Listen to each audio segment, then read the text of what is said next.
नमस्कार दोस्तों, आप सभी का मेरे YouTube चैनल पे बहुत बहुत स्वागत है। आज मैं एक बहुत ही इम्पोर्टेंट टॉपिक लेकर आई हूँ। लोग अक्सर परेशान होते हैं और पूछते हैं कि बताइए ज्योतिषी जी, क्या हमारे कुंडली में कोई काल सर्प दोष या पितृदोष है? पितृदोष है क्या हमारी कुंडली में? ये जानने के लिए आप किस प्रकार से ज्योतिषी से पूछते हैं और ज्योतिषी आपको बोल देते हैं हाँ हाँ आपको पितृदोष है, इसीलिए आपको दिक्कतें आ रही हैं।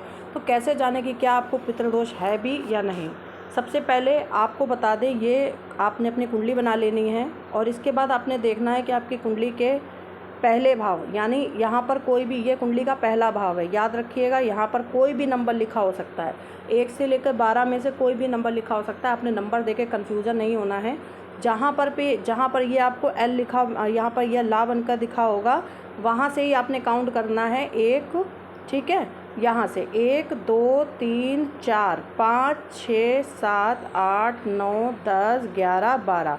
अब यहाँ पर रूल क्या कहता है? रूल ये कहता है कि राहु लगन से, ठीक है ना, यानी पहले भाव से राहु लगन से, चंद्रमा से, सूर्य से, दूसरे 8वें और 12वें में हो तो पितृदोष का निर्माण होता है। तो सबसे पहले आपने देखना है कि राहु जो है इस कुंडली में लग्न में है क्या? नहीं है।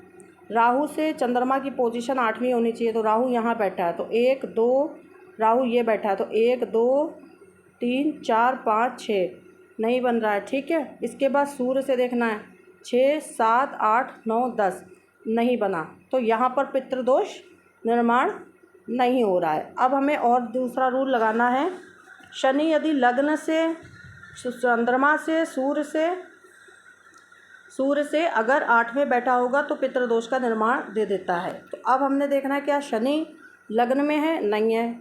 सूर्य से देख रहे हैं तो शनि यहाँ पर सूर्य से पंचम में बैठा है, तो यहाँ भी नहीं है, ठीक है। तो इस प्रकार इस जातक को कह सकते हैं कि फिलहाल लग्न से अगर हम देखें तो लग्न से राहु या केतु होने चाहिए। तो लग्न से केतु आपको यहाँ पर 8वें घर में मिलेगा, इसका मतलब है जातक को पितृदोष है।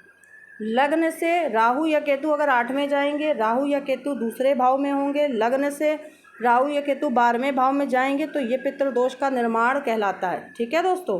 तो अगर ये पोजीशन आएगी तो पितृदोष है। इसके अलावा सूर्य और चंद्रमा से भी राहु केतु की इसी तरह पोजीशन देखनी है, जो 2 8 12 होनी चाहिए। यानी राहु जहाँ भी बैठा है या सूर्य जहाँ से बैठा है वहाँ से काउंट करना है, क्या दूसरे 8वें और 12वें में है।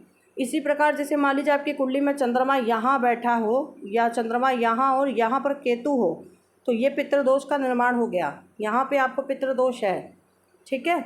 तो इस तरह से देखेंगे। अगर यहाँ सूर्य है, मान लीजिए कुंडली के इस भाव में हम यहाँ पर लेके चलते हैं, केतु यहाँ बैठा है हमारा, और एक यहाँ से काउंट करते तो 1 2 3 4 5 6 7 8, यहाँ पर सूर्य बैठा है किसी के, तो अब ये पितृदोष का सूर्य से बनने वाला पितृदोष बन गया है इनको, ठीक है। तो इस तरह आपने देखना है। तो ये भाव याद रखने आपने, लग्न से 2 8 12 भाव में, लग्न से, सूर्य से, चंद्र से, ये आपने देखना है कि क्या 2 8 12 भाव में राहु या केतु या शनि बन रहे हैं। अगर ये बनते हैं तो आपको पितृदोष है।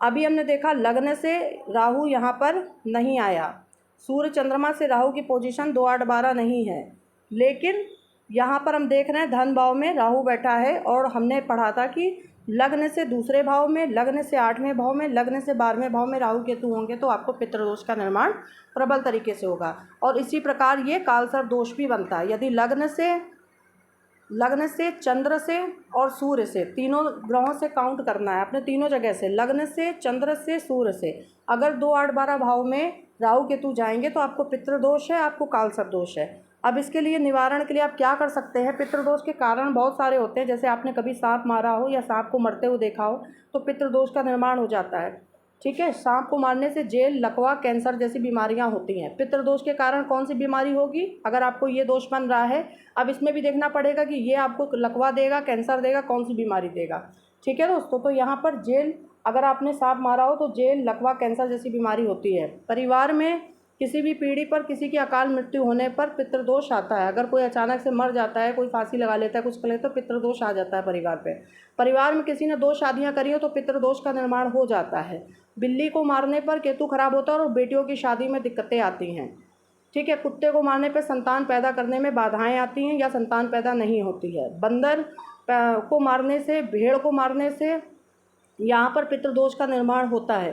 तोता मारने से अक्सर कहते हैं पितृदोष का, अगर राहु बुध में साथ में बैठा हो तो तोता मारना बहुत ही खतरनाक होता है, या तोते को पिंजड़े में बंद करके रखना भी खतरनाक साबित होता है। कुत्ते की सेवा करने से जेल नहीं होती है। अगर आपके कुंडली में लग्न से, जैसे इस जातक के लग्न से केतु 8वें घर में बैठा है, तो इसको करियर में हमेशा टेंशन बनी रहेगी। क्यों बनी रहेगी ये मैं अगले चैप्टर में बताऊंगी, पर बनी रहेगी। तो इसके लिए कुत्ते की सेवा करनी चाहिए। और अगर पुत्र संतान नहीं हो पा रही है, क्योंकि केतु से हम पुत्र संतान को देखते हैं, तो ऐसे में आपको यहाँ पर कुत्ते की सेवा करनी चाहिए, कुत्ते को रोटी देनी चाहिए। और वैसे भी कुत्ते को रोटी देने से आपके जीवन में अचानक जो समस्याएं आ जाती हैं, जो आपने सोची भी नहीं है, अनएक्सेप्टेड प्रॉब्लम्स नहीं आती हैं। ठीक है, जिस घर में सूर्य का प्रकाश नहीं जाता है वहाँ पे पितृदोष का निर्माण अवश्य रहता है।